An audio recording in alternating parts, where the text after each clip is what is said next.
Now, from our conversations with Huang, he told, "My greetings to people who live not for themselves, but for God."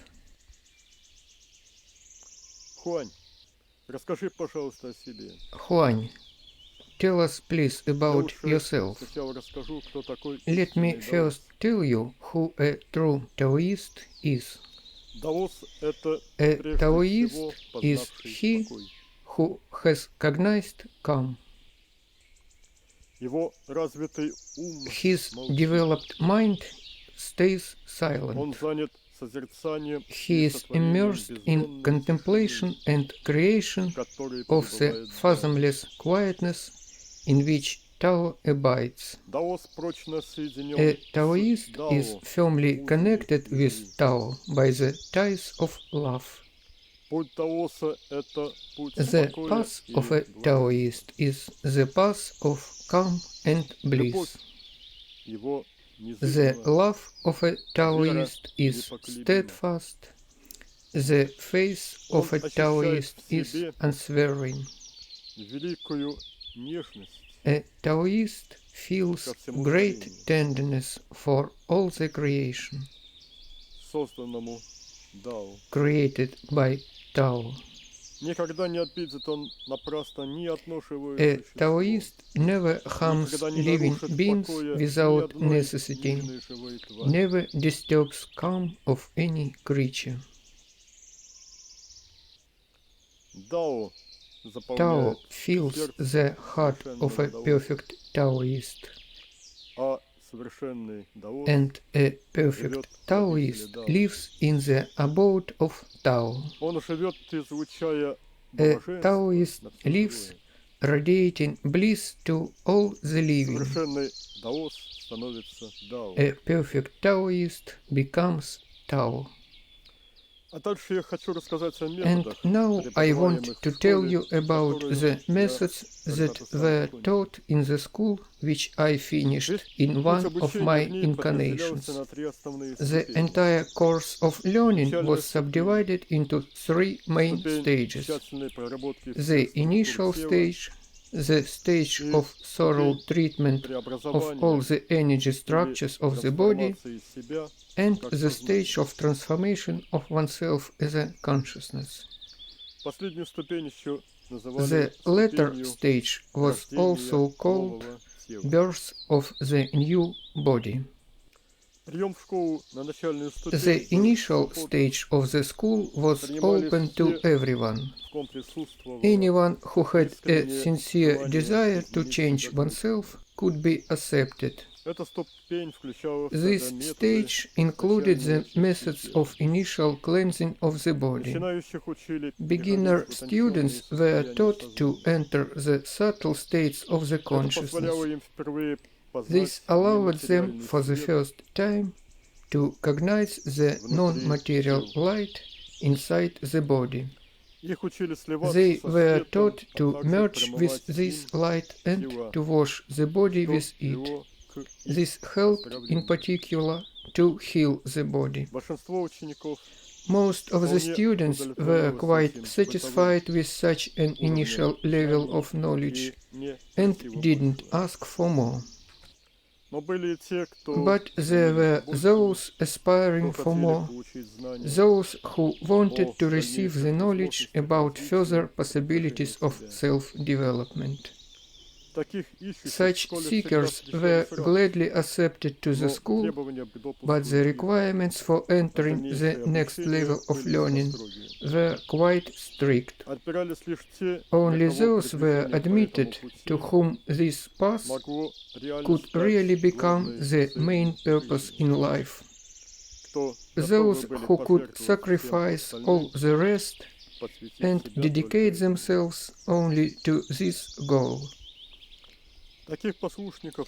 Such students learned to master more subtle states of the consciousness and to control sublimation, that is, transformation of energy from one kind into another. They were taught the methods of more thorough treatment of the entire body with light. Special attention was paid to complete cleansing of the energy structures of the head. This work was considered successfully done when a flow of energy could absolutely freely and naturally move inside the body and nothing obstructed its movement. At the third stage, students worked with the Golden Elixir. This term denoted most tender and subtle goldish light of Tao. Students learned to find it in the primordial depths and had to accustom themselves to its state, to the state of being this light. Students also learned to influence the body with this light. Under the influence of the primordial light, the energy structures of the body had to, as if dissolve, disappear, so that in the body there remain nothing denser than the light of Tao. I want everyone to understand that work with the primordial light or golden elixir, whatever one may call it, must not be reduced only to treatment of the body. People have to transform themselves as souls, to change the emotional states first of all. It does not make sense to move energy through the body again and again, hoping that the body transforms miraculously while the soul remains as coarse as it was. After all, the purpose of alchemy is not to transform the body into the golden light, but to become the golden light of Tao.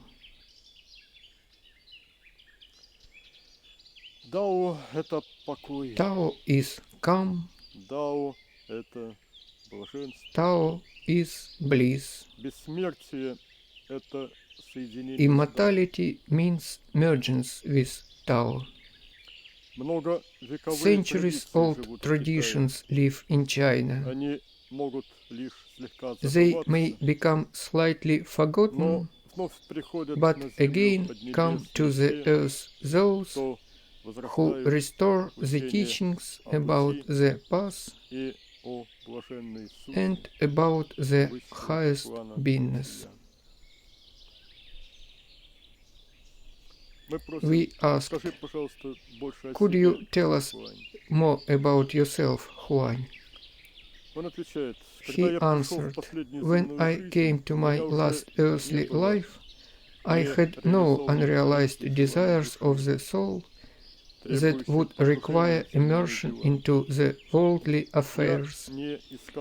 I sought neither glory, nor wealth, nor woman's caress. I aspired to nothing but to cognition of Tao. I came to become a teacher of Tao, and this intent, formed before the embodiment, led me from early childhood.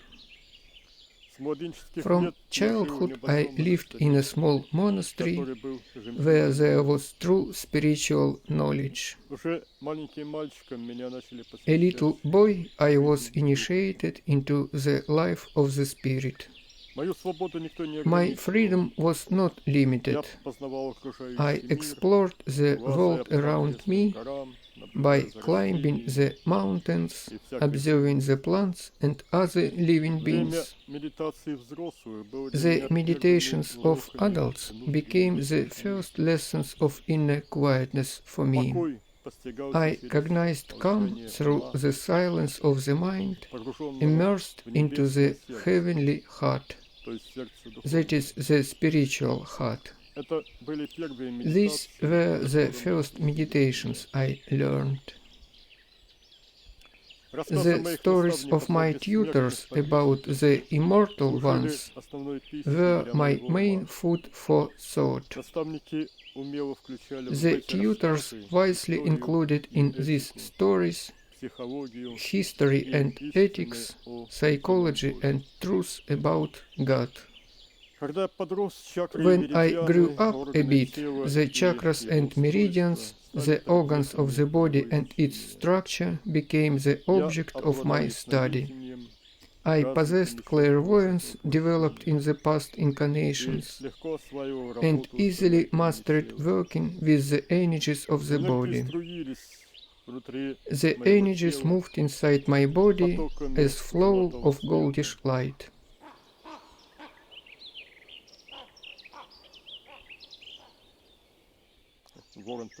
It was a raven. The energies moved inside my body as flows of goldish light, like small mountain brooks. I could see every meridian and could easily direct there a flow of light. When I grew older, the next important stage was work with the divine fire.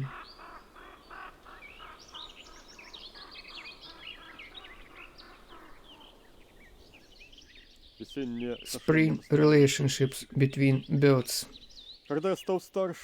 When I grew older, the next important stage was work with the divine fire. I learned to submerge into it in the core of the earth through the structure called the stem of golden flower. I learned to be this fire.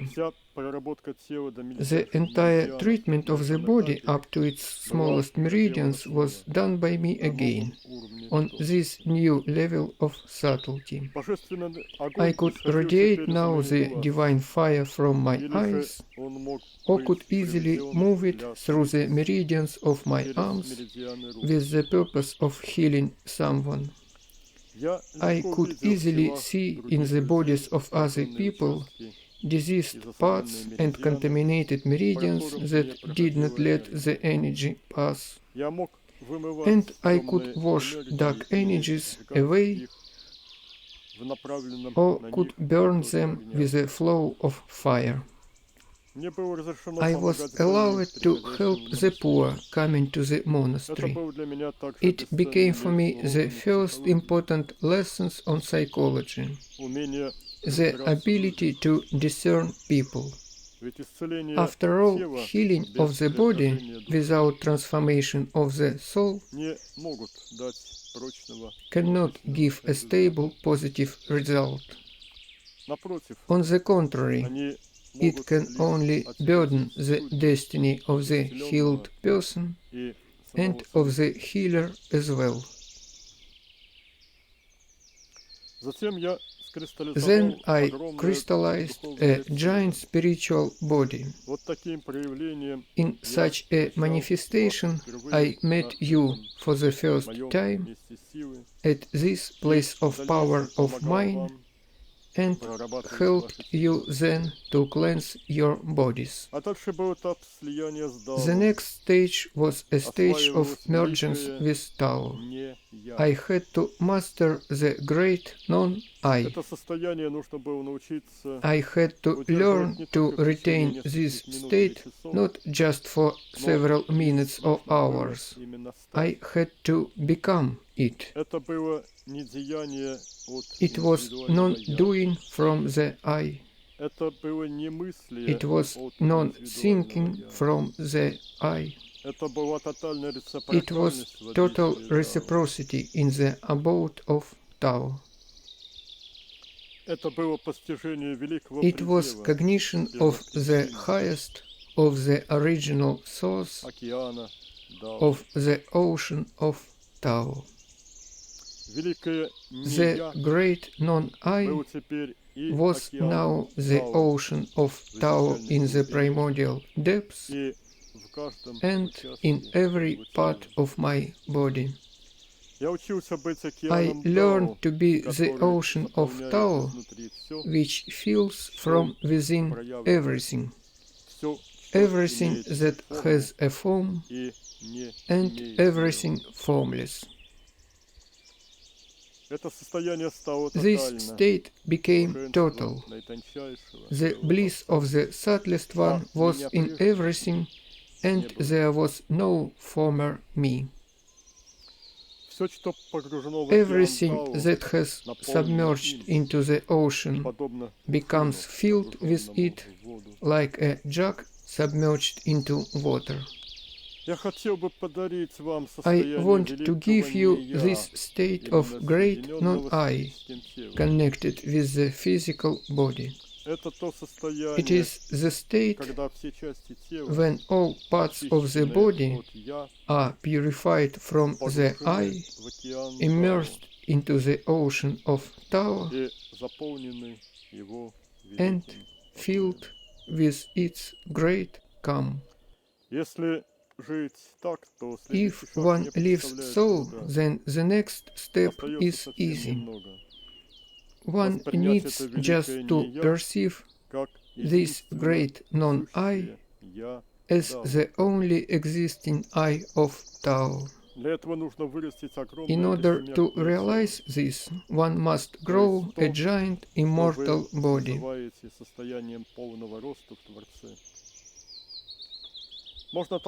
This state may be called the dynamic aspect of nirvana in Tao, the ability to act from the primordial one, from Tao.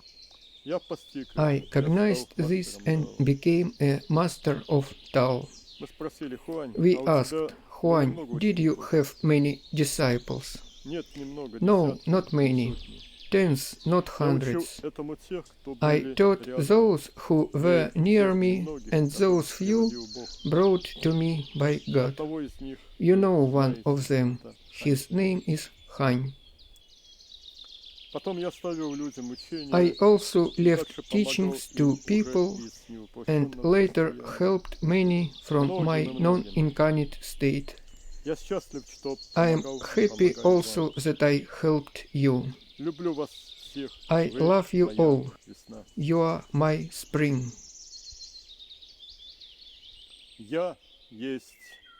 I am the beauty. And a reflection of this beauty is the beauty of people who have cognized me. I want you to note also that through cognition of handmade beauty, one can approach the cognition of me.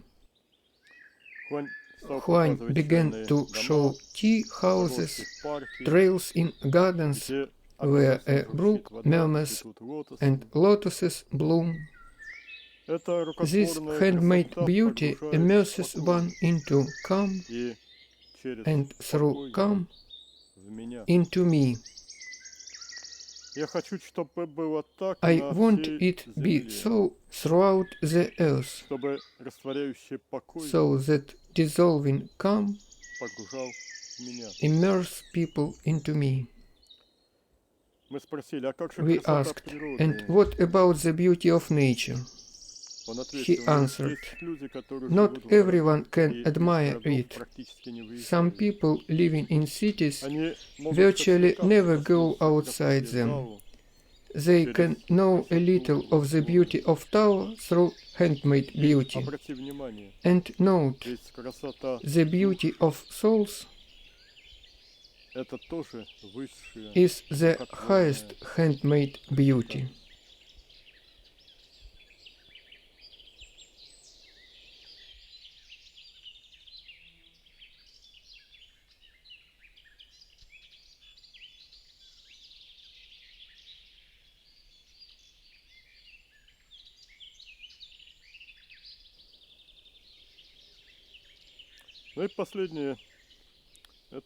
And now, excerpts from our conversations with Хань. Silence of the mind.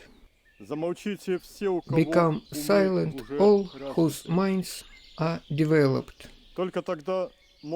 Only then the arms of the spiritual heart can be opened, and then the embrace of the Heavenly Father will open toward them.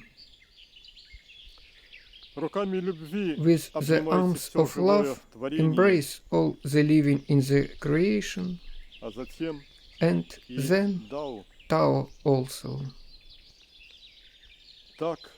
This is how I traversed the entire path, and so did every one of us. In all times, on all continents of the earth, in all countries, only one strategy helped righteous souls to advance radically to me. It is silence of the developed mind. Only when the developed mind becomes silent, only then in such a body and through such a body I begin to speak. I lead to me only those developed souls whose mind learned to be silent. Then it's enough to have one united mind. The second mind is an obstruction. We asked, will you tell us how you developed? He answered, in that very silence I bloomed as a flower. In velvet conditions my master raised me. It was Huань, a garden, ponds with lotuses. It was his ashram of Tao. The theory of growing the golden flower was also formulated for the first time by Huань.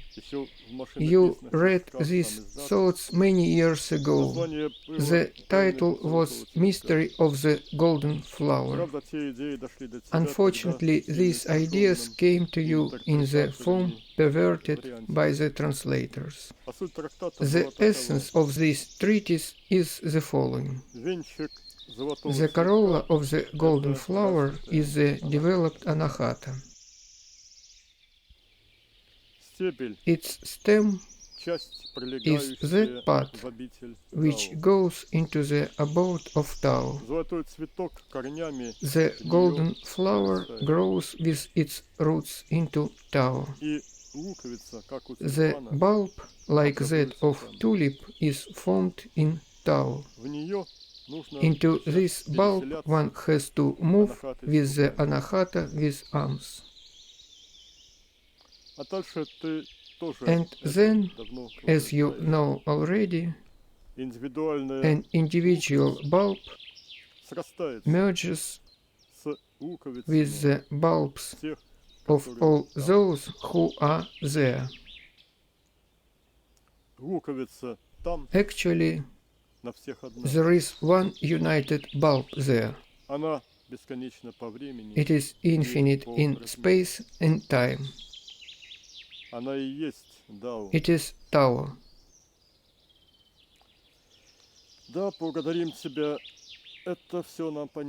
Thank you. It's clear to us. Tell us, please, why have you settled now in Russia? Here I raised you.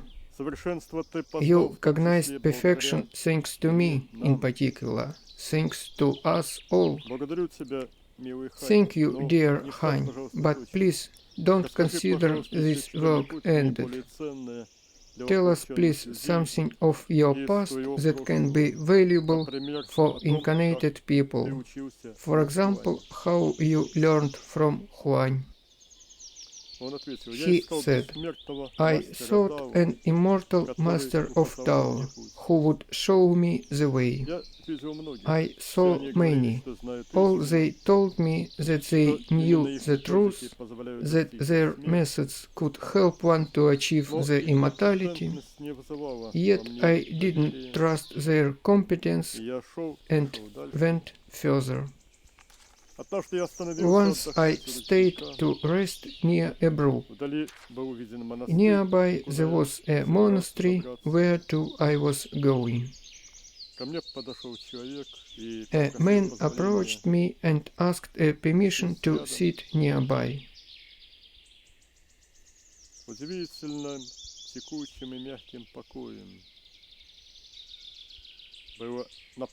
His body was filled with soft calm. He asked me where I was going. I answered that I seek a wise man who can teach me how to cognize Tao. Huang, it was he, said, in this way you will never find what you seek. You have to seek not a person, but Tao.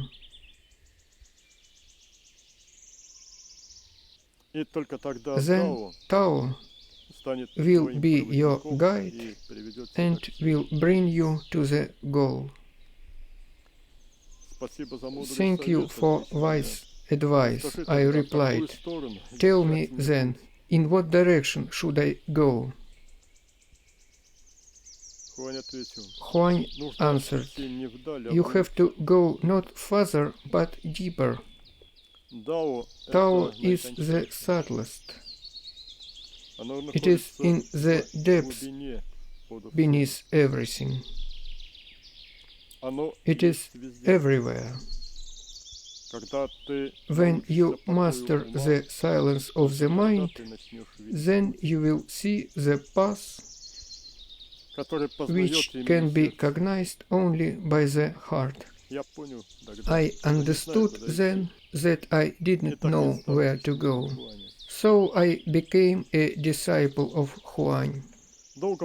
Then for a long time I lived in the delusion that he didn't know answers to the questions which he asked us, his disciples, but in reality he just brought us to the threshold of new discoveries. But every one of us had to move further only by making personal efforts. For a long time I lived so being ignorant of his greatness. His wisdom was quiet. Only later, recognizing in meditations his gentle smile and tenderness, I realized eventually his all-embracing unity with Tao. He helped many people, me in particular, to cognize this great unity. Хань, what would you advise those who want to control the mind? He answered, silence of the mind can be mastered through the lessons that I give to people. Accustom your minds to respect every life.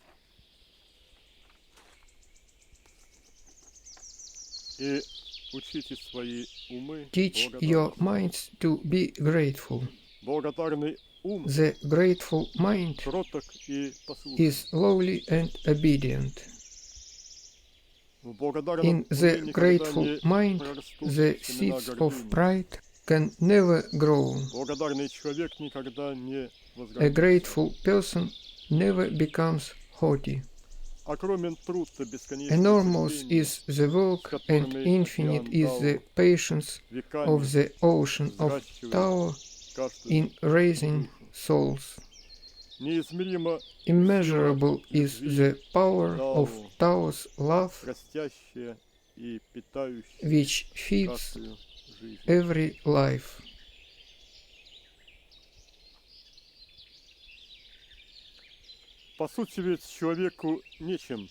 In essence, people have nothing to be proud of. Everything they achieve in worldly affairs or in spiritual search is a result of the efforts of many, and not only of this particular person. One receives knowledge from books, from other incarnate and non-incarnate souls, from infinite variety of life on the earth. And behind all this, there stands the Heavenly Father, who created the sky and the earth and all the living. People just use gifts of the Heavenly Father, and efforts which they make on development of themselves as souls is a very small reward for all his love and care.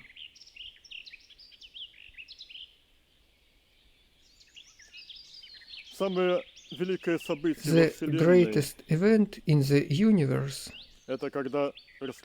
is when a human soul opens itself for Tao.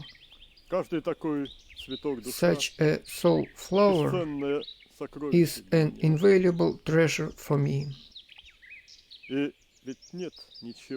There is nothing more important than this.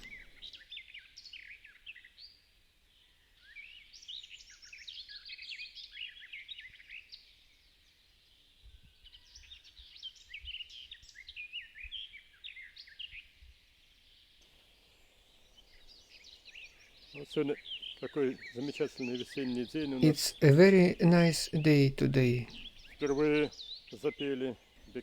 For the first time, snipes began their courtship display. They have several courtship songs.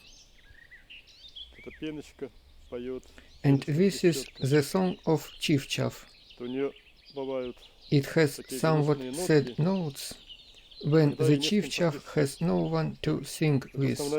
Its main song consists of chirping, but when there is no one to sing with, the Chivchav begins to whistle in such a sad way. And together with snipes, today is the first day of courtship songs of frogs. Here there are flatlands of a river overgrown with willow trees. And very soon this shallow water will be full of frogs and frog spawn. Then there will be tadpoles everywhere. So it's the first day of courtship display of snipes and frogs. And now we are going to talk about yoga on the background of this sattva of spring. Let's talk about pranayamas. In the epoch of atheism in our country, the word pranayamas was translated as breathing exercises, but this is a wrong translation. Breathing can be used only for supplementing these movements of prana, that is, movements of energy. As we have discussed already, psychophysical exercises are exercises where the physical component helps realization of the psychical state. In the same way, one can combine breathing with movements of energies. For example, there is the following pranayama. We as if inhale light through the mouth together with air, and with every next inhale, this light fills the body more and more fully. We exhale then. We exhale the light together with dark energies. Thus we exhale these energies and get rid of them.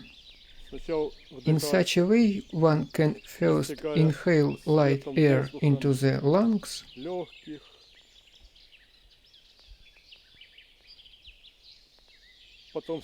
every time more and more deeply, up to the feet,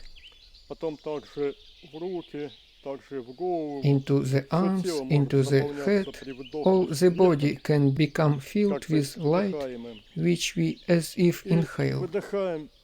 And then we exhale this light mixed with all the contaminations that we move out from the body. There are more local remarkable pranayamas. For example, under the right hand we feel a barrel filled with liquid light, with shining, sparkling, divine light.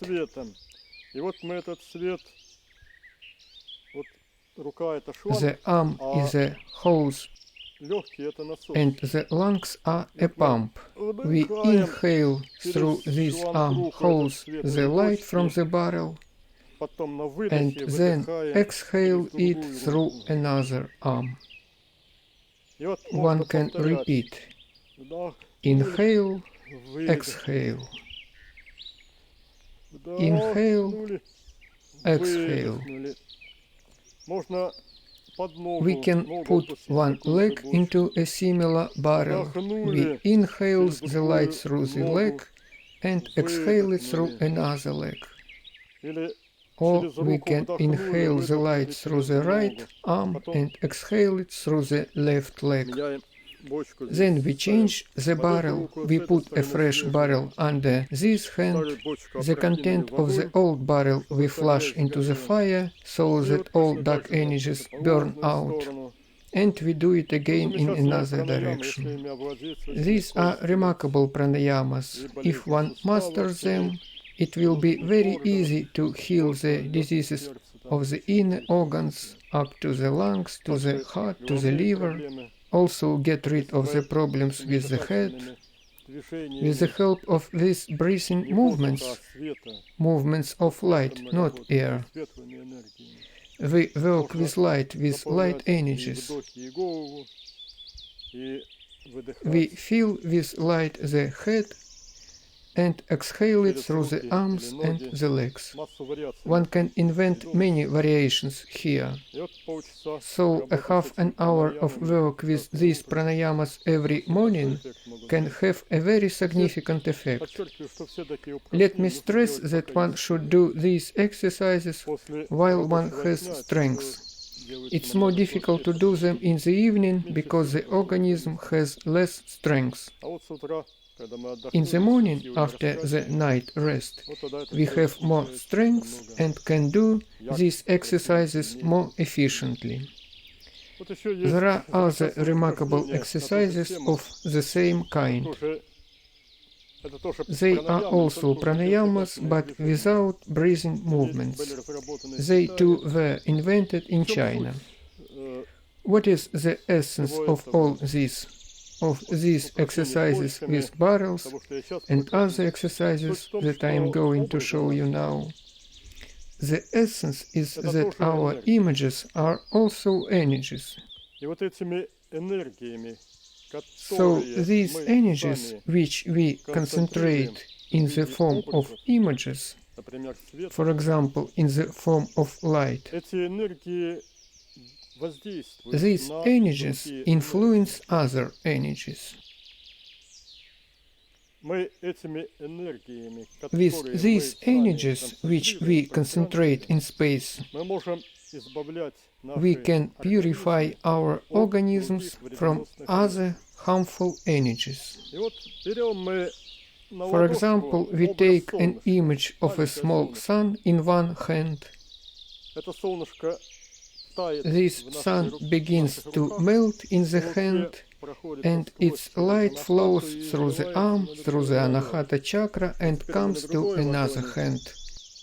Now on another hand we feel this small sun, and then we move it back. Thus we move the body from one foot to another, very fluently and harmoniously. The feet are moved apart and stand parallel to each other.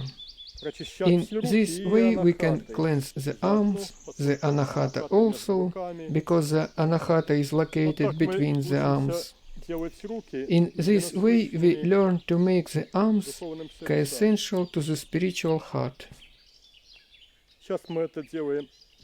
Now we do it inside our bodies, but when we become giant consciousnesses, we will be able to do the same on the scale of our planet, or even larger scales.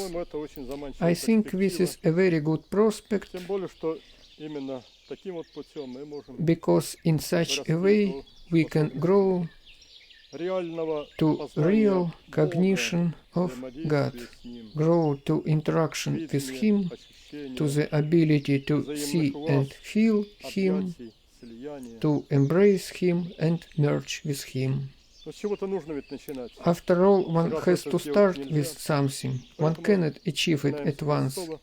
Therefore, one has to start with basic things and then move gradually from one stage to another. Thus we approach perfection and come to spiritual self-realization. Author and director of the film Vladimir Antonov. Translated from Russian by Mikhail Nikolenko.